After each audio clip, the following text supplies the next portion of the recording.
కడప జిల్లాలో రాజకీయాలు మారుతున్నాయి. బీజేపీలో చేరబోతున్నారు కమలాపురం మాజీ ఎమ్మెల్యే వీరశివారెడ్డి.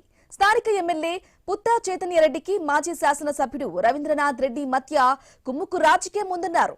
రహస్య ఒప్పందంతో ఎవరికి వారు దోచుకుంటున్నారని వీరశివారెడ్డి ఆరోపించారు. వారితో ప్రజలు విసిగిపోయారని, మూడో శక్తిగా తనను ఆదరిస్తారంటున్న వీరశివారెడ్డితో మా ప్రతినిధి Prasad Sharma face to face. Kadapa జిల్లా రాజకీయాల్లో అనేక మార్పులు చోటు చేసుకుంటున్నాయి. తాజాగా కమలాపురం మాజీ ఎమ్మెల్యే వీరశివారెడ్డి కొత్తగా ఓ పార్టీలో చేరబోతున్నారు. చాలా కాలంగా సుదీర్ఘకాలంగా కడప జిల్లా ఉన్నటువంటి సీనియర్ నాయకులు ఆయన ఒకరు.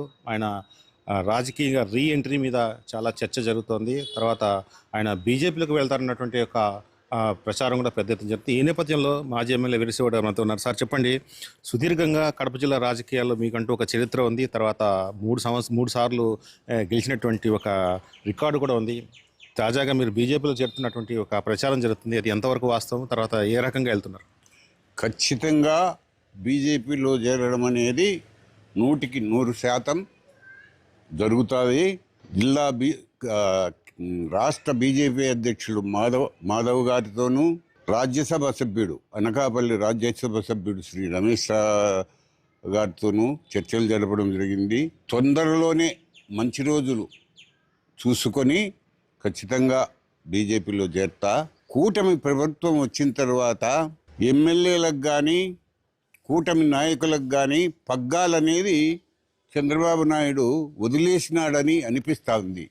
చంద్రబాబు నాయుడు గారైతే కడప జిల్లా పర్యటనకు వచ్చినప్పుడు పెనిమరిలో లోకల్ లీడర్లను బాగా దండించినాడు. అయినా ఆయన అదేమీ పనిచేయలే.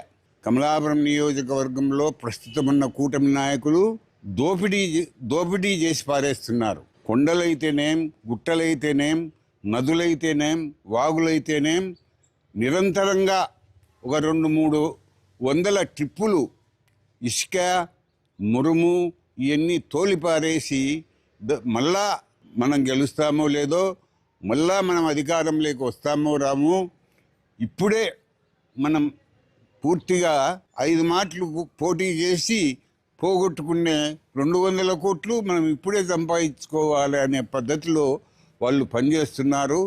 చంద్రబాబు నాయుడు గారు ఎమ్మెల్యేల మీద ఒక దృష్టి పెట్టాలా.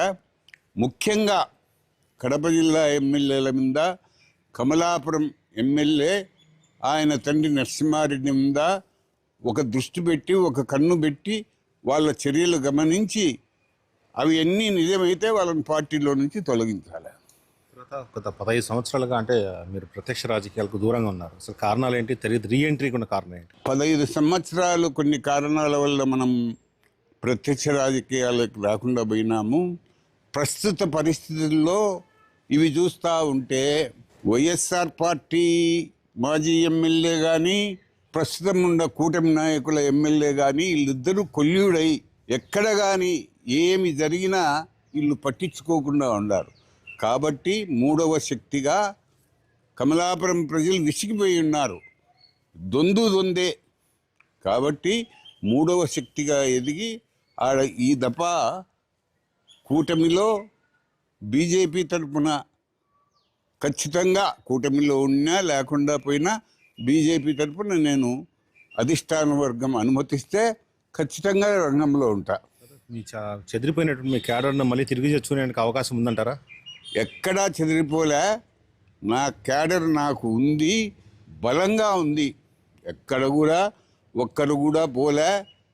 తరువాత నేననేది రాజకీయాల్లో ఎంట్రీ జరిగితే మొత్తం టీడీపీ వాళ్ళంతా ఖాళీ అయి, టీడీపీ అంగడి క్లోజ్ చేసుకోవాలా, ఖాళీ అయి మొత్తం అంతా నాకే వస్తారు. వైసీపీలో ఉండే జనాలు కూడా ఖచ్చితంగా 60-70% నాకు వస్తారు. వీళ్ళందరితో పని లేదయ్యా. ప్రజలు ఓట్లేసేది, ప్రజలు మనుషులను ఈ నాయకత్వాన్ని నిర్ణయించేది నేను 15 ఏళ్ళు ఎమ్మెల్యేగా నేను చేసిన సేవలు వాళ్ళ హృదయాలలో చిరస్థాయిగా నిలబడి ఉన్నాయి. అందరూ కోరుకుంటున్నారు. కుమ్మక్కు రాజకీయాలతో ఈ 2 పార్టీల నాయకులు కమలాపురాన్ని నాశనం చేస్తున్నారు. కాబట్టి వీరశివారెడ్డి మళ్ళా రంగంలోకి రావాలని కోరుకుంటున్నారు. ఖచ్చితంగా రంగంలో ఉంటా. ఇది మళ్ళీ రాబోయే రోజుల్లో తిరిగి పూర్తి స్థాయిలో రాజకీయాలు నడుపుతారని, తర్వాత కమలాపురం కాన్స్టిట్యున్సీ నుంచి బీజేపీ అధిష్టానం ఉన్నతిస్తే పోటీకి కూడా సిద్ధమని, అలాగే కమలాపురంలోనూ తర్వాత జిల్లాలో జరుగుతున్న రాజకీయాలు విసిగినటువంటి ప్రజలు మూడో శక్తిగా తను కోరుకుంటున్నారని చెప్తున్నారు Veerasivareddy. Camera person Sumanto Sharma, I news Proddatur.